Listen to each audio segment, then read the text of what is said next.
எனதன்பு குழந்தையே, எல்லா கதவுகளும் அடைபட்டு இருந்தாலும் நீ கவலைப்படாதே. உனக்காக என்னுடைய வாசற்கதவுகள் திறந்தே இருக்கும். நீ உள்ளே வருவதற்கு அனுமதி கேட்க வேண்டும் என்ற அவசியமில்லை.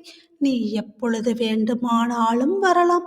என் செல்லமே, உன் வருகையை எதிர்பார்த்து நான் இத்தனை காலமாக காத்து நிற்கின்றேன். உன்னுடைய தேவைகள் எதுவாக இருந்தாலும் அதை தயங்காமல் என்னிடம் கேட்கலாம். உனக்கு தாராளமாக அள்ளித் தருவதற்கு நான் இருக்கின்றேன். நேரம் காலம் பார்க்க தேவையில்லை. அல்லும் பகலும் உனக்காக நான் கண் விழித்து கண்ணை இமை காப்பது போல் உன்னை நான் காத்து நிற்கின்றேன். உன்னுடைய மனக்குறைகள் எதுவாக இருந்தாலும் அதை என்னிடம் சொல்லிவிடு.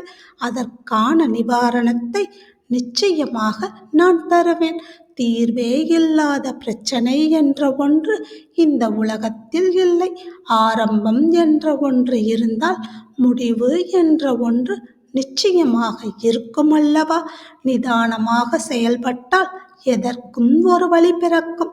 என் கண்மணியே, என்னை முழுமையாக நம்பி வந்துவிட்டால் உன் மனதில் கலக்கம் என்பது ஒரு சிறு துளி கூட இருக்கக்கூடாது.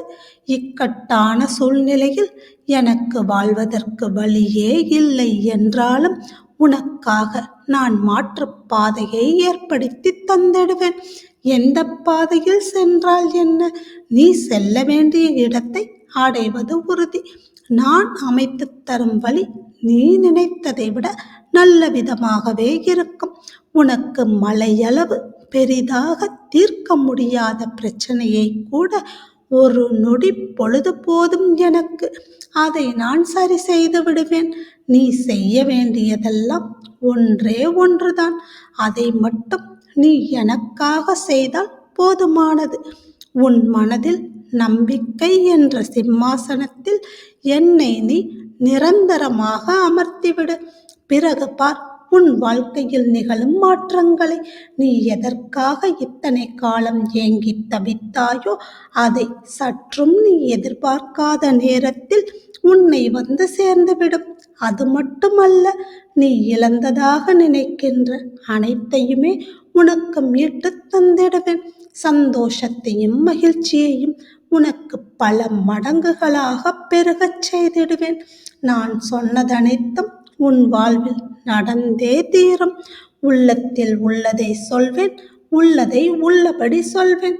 நான் உன்னை தினமும் பார்க்க வேண்டும் என்று ஆசைப்படுகின்றேன். நீயும் என்னை பார்க்க வேண்டும், என்னுடைய சத்திய வாக்கை கேட்க வேண்டும் என்று விரும்பினால் இந்த பதிவிற்கு உன்னுடைய விருப்பத்தை தெரிவிக்க மறந்துவிடாதே. உனக்கு மங்களம் உண்டாகட்டும். இது சாயின் வாக்கு. சாயின் வாக்கு சத்திய வாக்கு என்பதை மட்டும் ஒருபோதும் மறந்துவிடாதே என் தங்கமே. தினமும் உன்னை சந்திப்பேன். ஓம் சாய்ராம்.